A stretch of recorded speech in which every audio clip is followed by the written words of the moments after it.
Hillary and Chelsea Clinton, this is the book. Okay? Okay. It's a good one. So, yes? So let's dive in. Nancy Pelosi has called for an impeachment inquiry.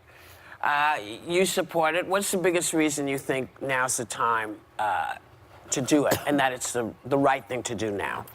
I think it became absolutely unavoidable when the summary of the phone call came out, plus the whistleblower complaint.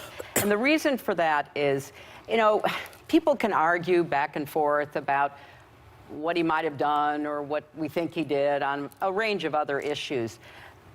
But this was in the pursuit of his official duties as President of the United States. And that phone call very clearly indicates an effort to not only pressure, but in effect extort the president of Ukraine over much necessary medical, military assistance that had already been passed by the Congress and was bipartisan, yes. And bipartisan. It was about to be delivered, and the Defense Department was in favor of it, State was in favor, everybody was in favor of it.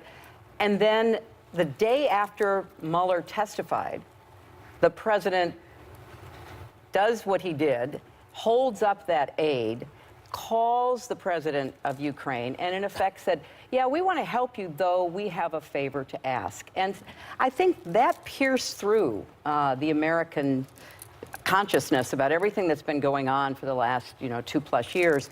And it would have been a dereliction of duty at that point for the Congress, led by Speaker Pelosi, to say, okay, another really bad thing, we're just going to have to keep moving. They had to look into this. And there's enough concern by former security officials, others who have weighed in on this, that it deserves an impeachment inquiry. At the very least, yeah.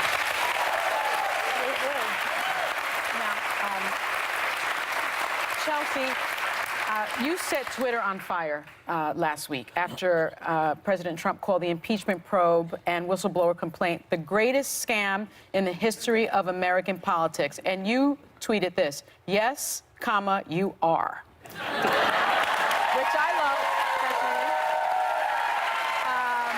That response, I checked this morning.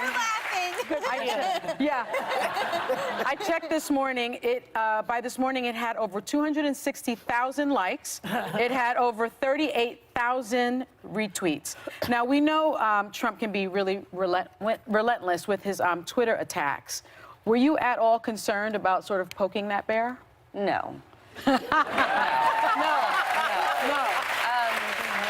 And I do believe that he's the greatest scam in American political history. Really?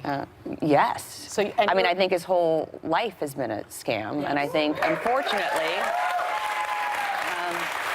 people are suffering every day because his scam has thus far kind of succeeded at the highest levels. So you've become really vocal, not only on Twitter, but just everywhere.